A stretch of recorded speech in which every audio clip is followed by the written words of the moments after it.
la revue de presse de Natacha Polony. Bonjour, Bonjour Natacha. Bruce, bonjour Julie et bonjour à tous.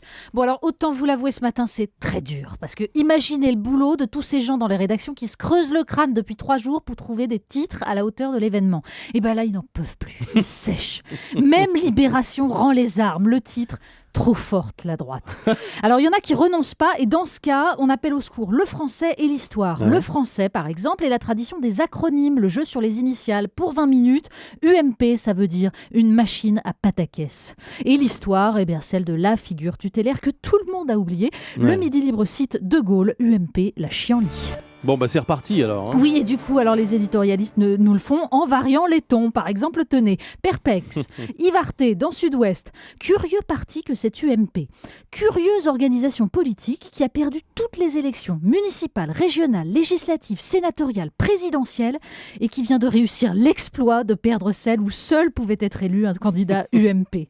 Prime Sautier, Jean-Michel Servan dans le Midi Libre. Boum, comme un avion pulvérisé par un missile, l'UMP a explosé en plein vol. Littéraire, Philippe Vaucan dans le Républicain Lorrain. C'est au symptomatique Monsieur Homais de Flaubert que les deux chiffonniers de l'UMP sont en train de s'employer à ressembler. Et puisque l'heure est grave, dans le Figaro, c'est le directeur lui-même, Ouais. Alexis Brézet, qui prend la plume et il se lâche. On pourrait ironiser lourdement sur les invraisemblables irrégularités de ce scrutin, auprès de quoi le Congrès socialiste de Reims semble une partie de bridge entre gentlemen et le duel Gbagbo-Ouattara, une votation de canton suisse. Et visiblement, Ils sont en forme, tout ah ça, oui, bah, les ils éditorialistes. peuvent, ils peuvent, ils essayent d'être à la hauteur. Et visiblement, l'appel au casque bleu juppé n'émeut personne. Taquin, le site Mediapart s'amuse à recenser toutes les fois où il s'est posé en recours. Tout ce qui reste aux meilleurs d'entre nous pour se rêver un destin. Bon, alors quant aux mannes de Nicolas Sarkozy, elles, vous le disiez, elles sont chez le juge gentil. Et si on en juge par la photo choisie dans la Dépêche du Midi, l'œil mi-clos, la barbe de 3 jours de repris de justice, bah, il a d'autres soucis que la guerre des chefs à l'UMP.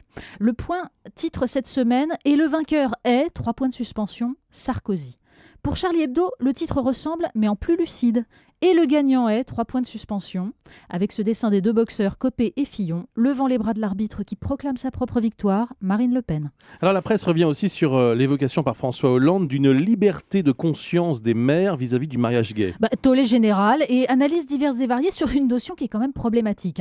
Le Parisien a le meilleur titre. Hollande se recadre lui-même, puisqu'il a fait marche arrière.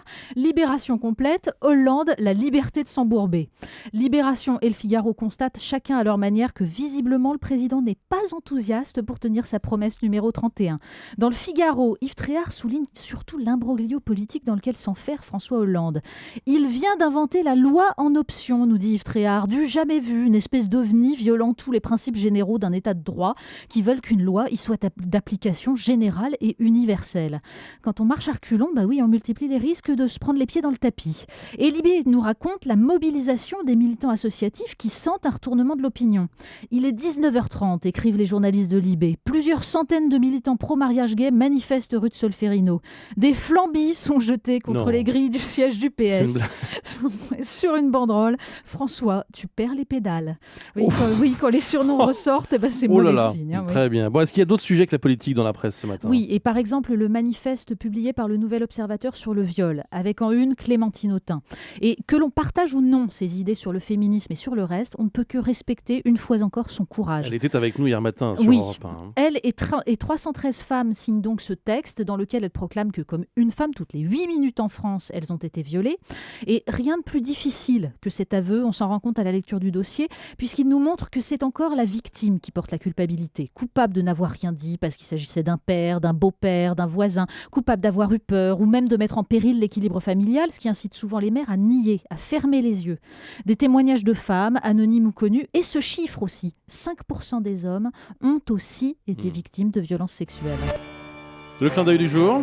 Oui, pour se changer un peu les idées, un article du Parisien qui nous raconte que va s'ouvrir un musée des cœurs brisés. Alors l'idée, c'est de collecter les objets qui nous racontent une rupture sentimentale, ceux que le couple n'a pas eu le courage de se partager. Bon, on doute un peu de l'intérêt, mis à part si on veut essayer de comprendre à quoi la hache qui illustre l'article a bien pu servir. Mais je pense que dans peu de temps, l'exposition va accueillir des petites enveloppes bleues, vous savez, avec le logo de l'UMP. Merci Natacha Polony.